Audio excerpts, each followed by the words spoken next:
exciting announcement, an initiative out of Austin to put solar on the map, and specifically to make El Paso the energy capital of Texas.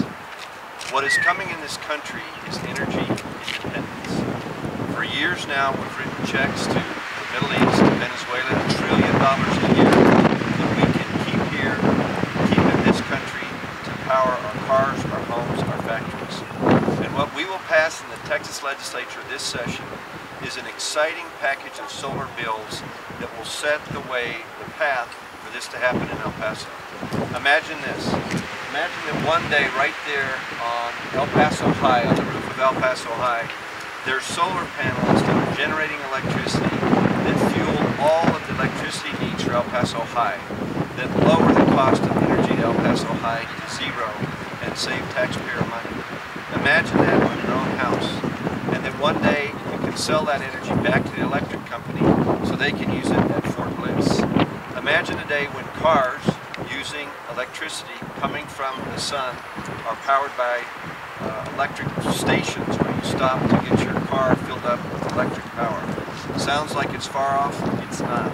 Last week we passed a bill that has a $4,000 credit to purchase a hybrid. First-time purchasers buying a hybrid get $4,000 against the purchase price of that hybrid. So these exciting days are here now. We want to get El Pasoans excited about this solar initiative. Someday we want to look up and say this is truly the Sun City of America, and put these policies together to lower electric costs and to raise the profile of El Paso in this country. I have an exciting group of leaders from the solar energy initiative in El Paso with us today. We have the head of the Solar Association who's been working on this, the association, for 30 years. We've got students from UTEP who want to talk about what they're doing, but today the focus is on solar. So with that, I'm going to ask the association head to come share a few ideas with us. Thank you, Senator Shapleigh.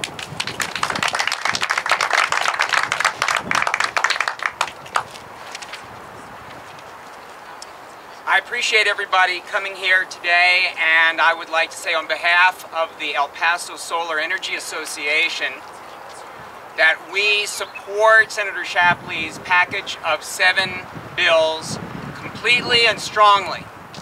It is very, very important that we understand that El Paso fulfill its potential as the Sun City by investing in solar power generation and becoming a net exporter of electricity.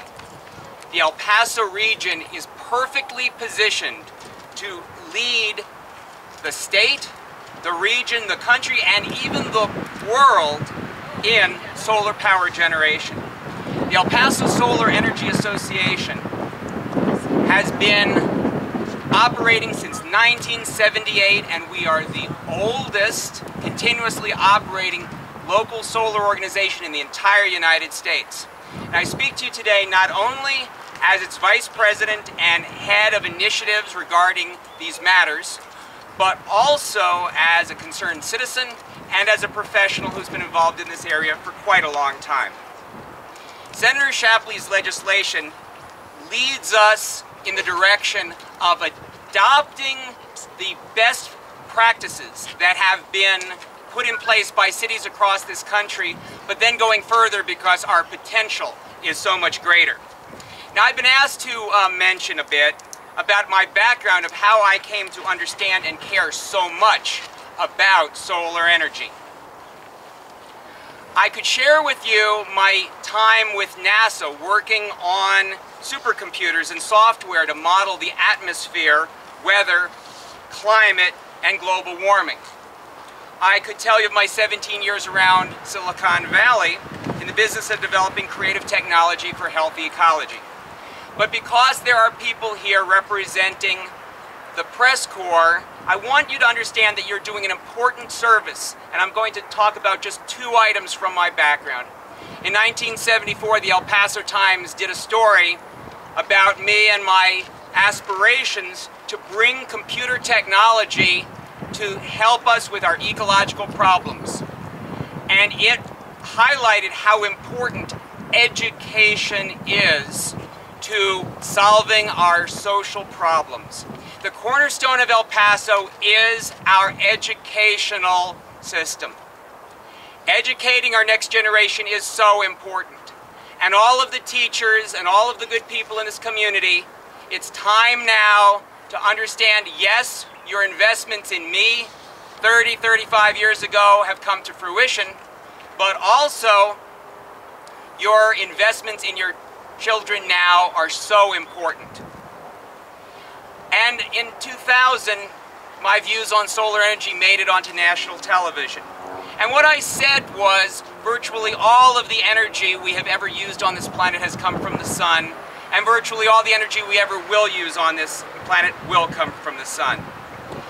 We all know about global warming, but we now know that the key to stopping global warming is renewable energy.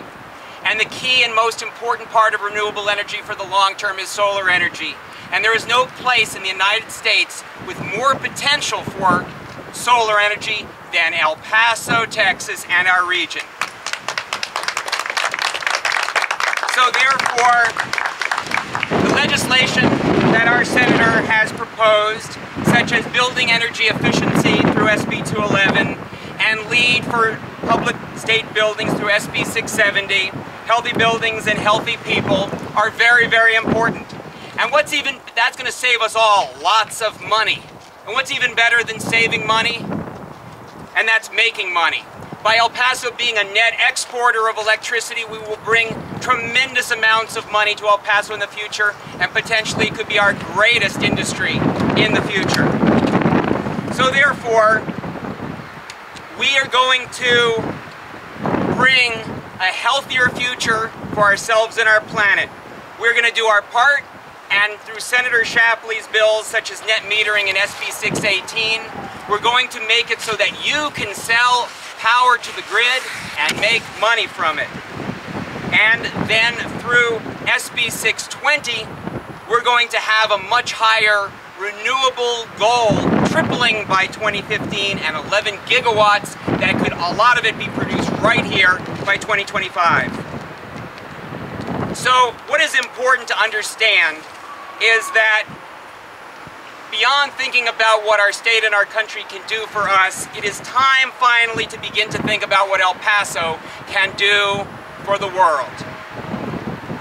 And just like John F. Kennedy posed that same kind of a question, he also pointed to us getting to the moon. And we did. Yes, we did. Si se puede. Yes, we can. Yes, we did. And we got to the moon, and the astronauts took a photograph. A beautiful photograph of the whole Earth. And that whole Earth picture led to Earth Day. And you can come join us, the El Paso Solar Energy Association, at our annual celebration of Earth Day, collaboration with the El Paso Zoo. But remember this. Remember this. Earth Day comes once a year, but Sunday comes every week. And here we believe that the solution to our problems comes up every morning with sunrise. So I want you to understand it's time to solarize, energize, and revitalize. Thank you all very much.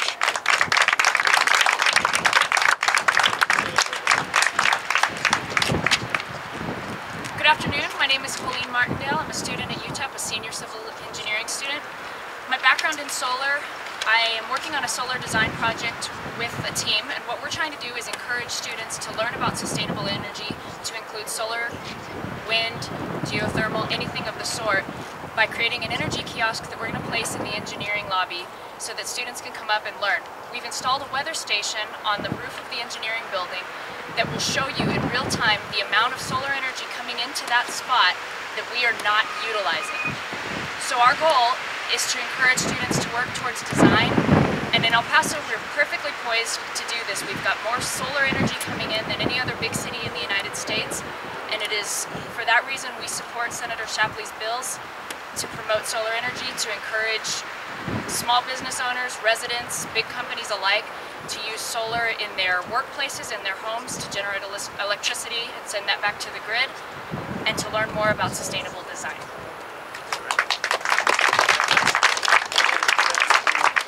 Good afternoon, my name is Joseph Piñon. I'm also a senior civil engineering student at UTEP.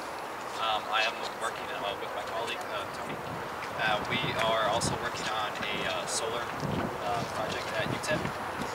do is we're trying to do pretty much what El Paso is trying to do on a smaller scale.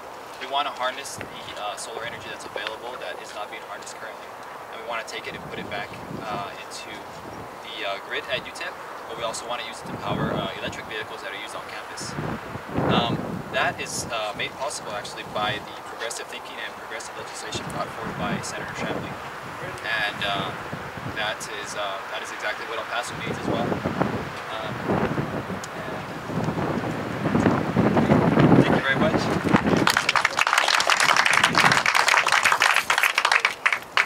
Hi, good afternoon. I'm Tony Gilman-Pollock. I'm also a senior in East Management and also working on the same project. One thing I would probably add is that we have these 12 electric vehicles and we're going even more green. So, thank you. Excellent. Seeing the future senators of El Paso here. I'd like to open it to any questions you might have about what the bills do or where we're headed and what's the rationale and the thinking behind it. But I want you to focus on three pieces of it. Setting a renewable goal where Texas hits a goal where a portion of the energy must be done from renewables. The second is making it possible for homes and businesses to put solar on their roofs and sell back into the grid. And the third thing is to make it possible for homeowners to buy this equipment, either through incentives or rebates. That's the focus of what we're trying to get done. And very confident that these measures will get past this session, and this is great news for El Paso. Yes, ma'am. I really appreciate that homeowners can save money by doing this, but I'd like to explain how this could be managed between the electric company and the homeowner in terms of having solar panels and having energy enough for the home and then having some extra. Let's talk about why it doesn't happen now. Okay, great. It's too expensive to put it on the top of your house. It might be $6,000 to $14,000. Second, the electric company is not mandated to buy your power back from you. They don't have to buy it. In fact, in many cases, they say, I'm not going to do it. And third, the incentives don't exist so that you can afford it, install it, and there's basically the technology is getting better and better every day, just like with computers. So what do these bills do? First, electric company, buy the power. You've got solar being generated, make it possible to go back in the grid, you can buy the power, and the customer can credit it against their electric bill. Great idea, right? They're doing it in Palm Springs, California right now. Second thing, take away the sales tax and offer a rebate for anyone buying that equipment. So someone like you says, I can't do it today, I don't have $10,000. Well, here is a rebate, so you're going to buy it at $5,000 and we're going to give you an interest-free loan, and there's no taxes, no sales taxes on the equipment you're about to buy. That equipment will pay for itself in 2 years. What do you think a consumer is going to do? Buy the equipment, put it on the roof, make your own energy. And the final thing is to get the electric company focused on becoming the leader on renewables. Right now you look at where they get their power in El Paso Electric, gas for the most part, some coal, half is nuke. Someday you'll see solar be a much larger set of their energy portfolio. When you look at this map, who's number one? Where is there greater potential for energy generation based on solar in Texas? This is it. That's the capacity of this community to generate solar. It's twice what it is on the coast. Why? Because we have more sun days. So that's what we're trying to do, is promote El Paso to take the leadership role in this effort. Questions from you guys? You're welcome to take anyone one-on-one, and we really appreciate you guys coming.